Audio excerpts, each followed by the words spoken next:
Dans cette vidéo, je voulais discuter de la différence entre une prise du crayon statique et une prise du crayon dynamique. Statique, ça veut dire que ça ne bouge pas. Dynamique veut dire que ça bouge. De quoi on parle? On parle des doigts de la main. Lorsque je tiens mon crayon et que celui-ci bouge parce que je fais des mouvements du poignet, du coude ou de l'épaule, alors ma prise du crayon est statique. Lorsque mon crayon arrive à bouger par des mouvements des doigts, alors là, j'ai une prise du crayon dynamique. Mais qu'est-ce que ça prend pour être capable d'avoir une prise du crayon dynamique? Vous me direz, une bonne motricité fine, oui, mais la motricité fine, c'est plusieurs aspects. Et l'aspect qui va être important à développer, c'est ce qu'on appelle la dissociation des deux côtés de la main. Quoi?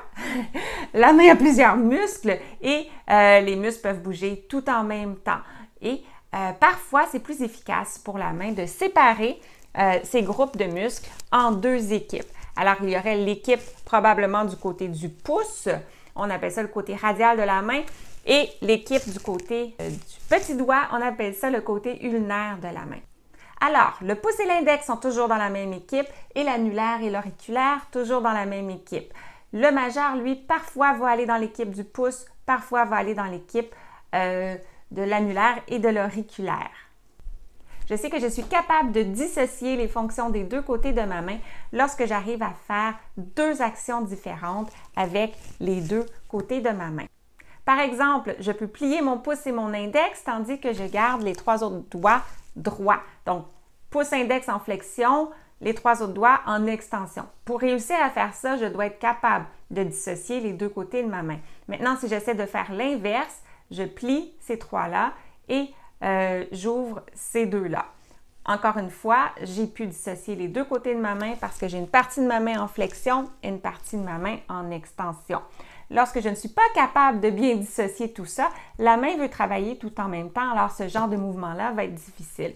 Si vous avez envie de vous exercer, vous pouvez passer d'une alternance comme ça entre les mouvements de flexion et d'extension selon les deux côtés de la main.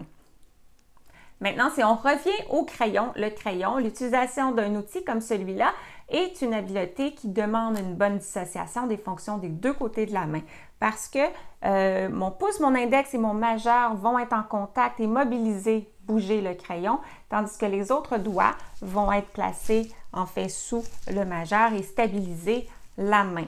Lorsque je n'arrive pas à faire ça, je risque d'avoir de la difficulté et compenser avec d'autres types de prises du crayon. Si vous connaissez l'histoire de la voiture, c'est l'équipe de papa, maman et du grand frère qui vont travailler avec les mouvements du crayon et moyen frère et petit frère sont en arrière en soutien. Maintenant, lorsque ceci est difficile, un petit exercice qui peut être fait, c'est d'utiliser un pompon et de le cacher sous l'auriculaire et l'annulaire et de faire des petits push-ups comme ça de crayon. OK? Vous observez que ce côté-là de la main est en flexion et ne bouge pas, tandis que ce côté-là de la main fait l'exercice. Vous prendrez bien note que ceci est un exercice. Lorsque l'on écrit avec le crayon, on ne placera pas de pompon sous les doigts comme ça ici parce que regardez ce qui se passe. Lorsque j'ai mon pompon, mon annulaire se décolle de mon majeur et devient un peu dissocié de la tâche. Il ne peut pas servir sa fonction de stabilisateur.